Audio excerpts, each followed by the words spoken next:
लेना चाहेंगे। देखिए, आज करीब 4% की तेज़ी दिखा रहा है। हालाँकि ऑटो पैक में इतना कोई जोश नहीं है, पर भारत फ़ोर्ज 4% की तेज़ी। अब कौन से टारगेट्स ध्यान में रखें और क्या इस रिवर्सल में, क्योंकि एक लंबे समय से स्टॉक में गिरावट देख रहे थे, इस रिवर्सल में पार्टिसिपेट करना चाहिए?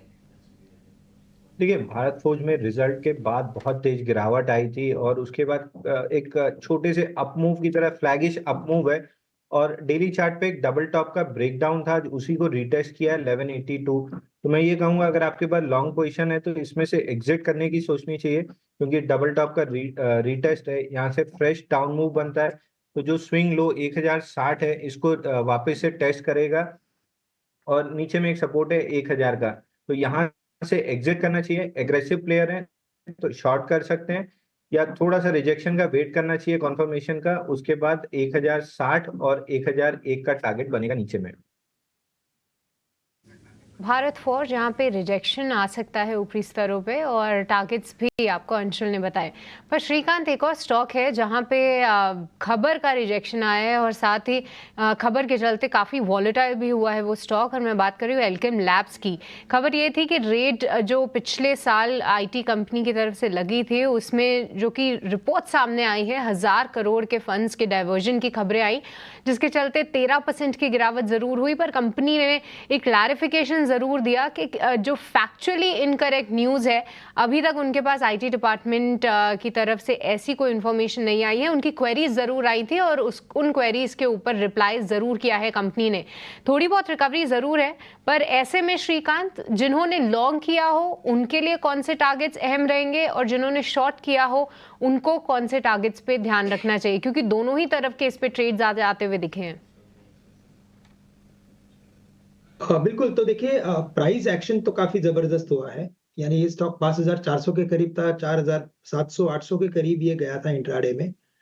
लेकिन न्यूज़ को क्लैरिफ़ाई करते हुए जब वापस स्टॉक ने तेज़ी भरी, तो मुझे लगता है कि जो उसके वेटेड एवरेजेस थे, तकरीबन 4,990 के करीब, उन लेवल्स के ऊपर अभी ये क्लोज़ कर रहा है। जो क्लियरली इंडिकेट करता है कि ये स्टॉक में स्ट्रेंथ है। और अगर एक इम्पोर्टेंट मुझे लगता है कि कोई स्टॉप लॉस अगर रखना है लॉन्ग के लिए, तो 4,900 का रखना चाहिए। 4,900 के नीचे अगर ये वापस ट्रेड करता है, तो फिर स्टॉक में और यहाँ से वीकनेस देखने मिल सकता है। लेकिन अगर यहाँ पे अगर आपने शॉर्ट की पोज़ीशंस की है, तो फिर मुझे लगता है कि जो स्टॉप लॉस रखना है, वो रखना है 5,050 का।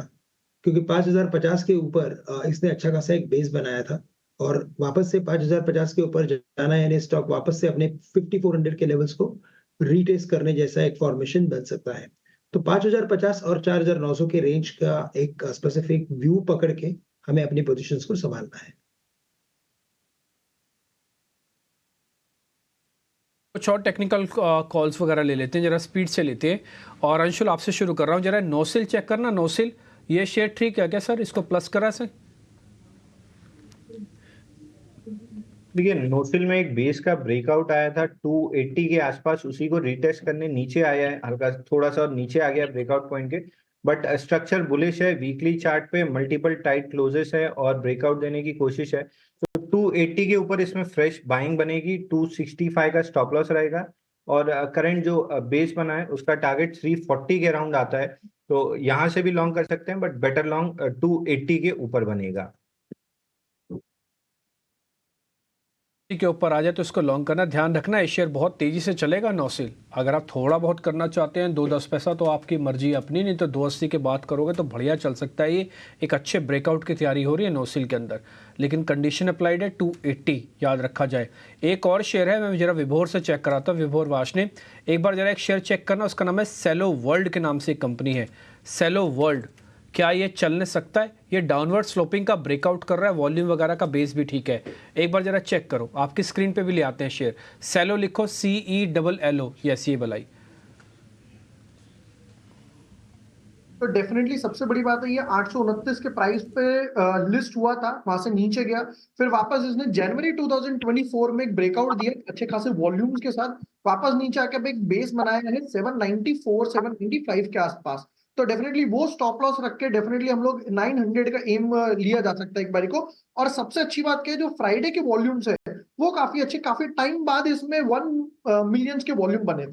काउंटर्स पे राय जानते हैं जहां पे एक्शन देख रहे हैं। और विभोर, एक बार आपसे चार्ट चेक लेना चाहेंगे सारे ओएमसीज काउंटर्स में, क्योंकि कई दिनों की गिरावट के बाद आज एक अच्छा रिवर्सल आया है, अच्छी रिकवरी आई है निचले स्तरों से। एचपीसीएल, बीपीसीएल अपने सपोर्ट से एक रीबाउंड लेते हुए नजर आ रहे हैं, बट क्या आप इस पे भरोसा करेंगे और क्या कोई लॉन्ग के ट्रेड सुझाएंगे? बिफोर दैट अभी हम लोगों ने जैगल प्रीपेड देखा था, जो मैंने अभी हम लोगों ने रिकमेंड करा था, तो 328 से 343 तक वो आ गया है। तो ऑलरेडी इंट्राडे में 5% गेन मिल्स में है। अगर कोई इंट्राडे ट्रेडर है यहाँ पर हमारा जो शो देख रहा है, वो यहाँ पर प्रॉफिट बुक करके एग्जिट कर सकता है। अब वापस आते हैं अपने बीपीसीएल की तरफ। बीपीसीएल में डेफिनेटली अगर आप ध्यान से देखेंगे, लास्ट 3 दिन का चार्ट, पहले लो लगा 610 रुपए का, पर क्लोजिंग नहीं दी, क्लोजिंग आई 625 पर। फिर वापस से लो लगा 615 का, क्लोजिंग नहीं आई। आज भी 610, 612, तो 615 के नीचे क्लोजिंग नहीं दे पा रहा है, तो 610 का एक स्टॉप लॉस रख के डेफिनेटली ट्रेड बन सकता है। टारगेट हम यहाँ पर जो रखेंगे वो रहेगा 660 के आसपास। ₹10 का स्टॉप लॉस, अच्छी रिकवरी शेयर में, और 660 रुपए का टारगेट बनेगा बीपीसीएल के शेयर में। लेकिन आज निफ्टी का टॉप गेनर है एल&टी, 2.5% के आसपास की तेजी है। टॉप लूजर की बात करें तो एशियन पेंट्स करीब 3.5 से 4% के आसपास की कमजोरी है, और ये तेजी या मंदी हो रही है सीएलएसए की रिपोर्ट के चलते। सीएलएसए की ही रिपोर्ट है एल&टी पर, और शेयर में मुछाल देख रहे हैं, एशियन पेंट्स में कमजोरी देख रहे हैं। हम वो ग्राफिक्स भी लेकर आएंगे, स्क्रीन पर आपको दिखाएंगे कि किस तरह से क्या लक्ष्य आए हैं सीएलएसए की एल&टी पर और एशियन पेंट्स पर।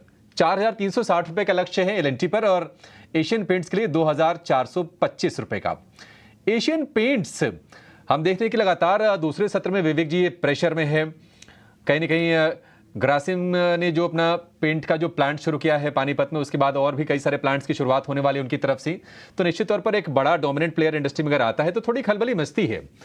एशियन पेंट्स आप कैसे देख रहे हैं, और लक्ष्य में बड़ी शार्प कटौती की है सीएलएसए ने, क्या यहां से आपको भी और कमजोरी दिख रही है शेयर में, या फिर कहीं लेने का मौका तो नहीं बन रहा है इसमें अब? चीज तो अगर कोई बड़ा प्लेयर आता है नया, वो भी एक ऐसे ग्रुप से जो काफी फाइनेंशियली स्ट्रांग है। मतलब अगर बिरला लेके आते हैं तो ये तो है नहीं कि कंपनी छोटी मोटी रहेगी या फिर उनके पास फाइनेंशियल स्ट्रेंथ या मजल नहीं रहेगा, डिस्ट्रीब्यूशन मजल नहीं रहेगा। तो हो सकता है कि ओप्पोस भी एक अच्छा ब्रांड बन जाए आगे चल के। और जब कंपटीशन बढ़ता है तो जो मोनोपोली स्टेट था एशियन पेंट्स का, उसका थोड़ा बहुत उसको डिस्टर्बेंस झेलने को पक्का मतलब झेलना ही पड़ेगा। तो इसके लिए थोड़ा सा डीरेटिंग हो रहा है पी में, और मुझे लगता है कि थोड़ा सा करेक्शन ओवरऑल यहाँ पे और आ सकता है। तो आपको, और एक और चीज है, काफी स्टॉक नीचे आ चुका है, तो कहीं ना कहीं ये बॉटम आउट होगा, उस वक्त हमको इस पे नजर देनी चाहिए। लेकिन फिलहाल के लिए तो अवॉइड ही रहेगा। और एक और पॉजिटिव संकेत पूरे सेक्टर के लिए ये है कि क्रूड ऑयल अभी भी एकदम स्टेबल है और निचले के स्तरों पे है। तो अगर क्रूड ऑयल इसी रेट्स पे ट्रेड करता है तो जल्दी बॉटम आउट होगा। तो आप नजर रखिए, मुझे लग रहा है कि हो सकता है कि 100-200 नीचे रुपए और अगर जाता है तो एक बाइंग लेवल भी आपको देखने को मिलेगा इसमें।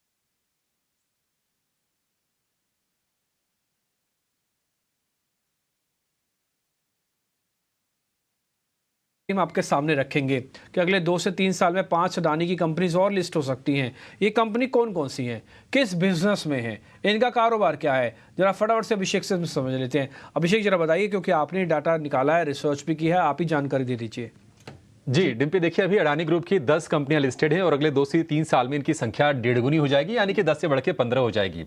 5 कंपनियां मोटा मोटी जहां पर हम बिजनेस भी बहुत सॉलिड देख रहे हैं और अब इनके लिस्टिंग की तैयारी कंपनी कर रही है। पहली कंपनी होगी अडानी न्यू इंडस्ट्रीज। ये कंपनी ग्रीन हाइड्रोजन से जुड़ी है और उसमें निवेश करती है, उसका कारोबार करती है, और कंपनी का जो लक्ष्य है सबसे कम दाम पर हाइड्रोजन मैन्युफैक्चरिंग का टारगेट कंपनी ने सेट किया है।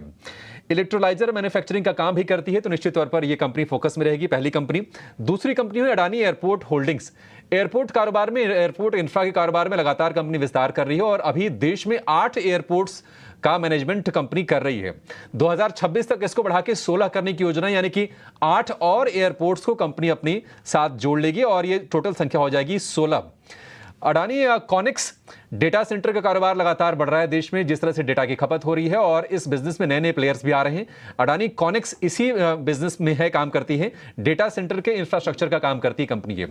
तीसरी कंपनी अडानी है road transport and utility infrastructure construction सेवाएं ये कंपनी देती है, तो ये कंपनी फोकस में रहेगी। और चौथी कंपनी काफी बड़ी है और इसमें बिजनेस भी काफी सॉलिड है, वो है अडानी मेटल एंड माइनिंग्स, दुनिया का सबसे बड़ा single site copper producing site company के पास है। और ओडिशा में एल्यूमिना रिफाइनरी के काम में भी कंपनी की एंट्री की योजना है। साथ ही छत्तीसगढ़ में आयरन ओर के कारोबार में कंपनी की उतरने की योजना है। तो ये 5 कंपनियां अगले 2 से 3 साल में बाजार में पदार्पण कर लेंगी। ठीक है, अभिषेक, की सारी जानकारी आपको मिल गई होगी।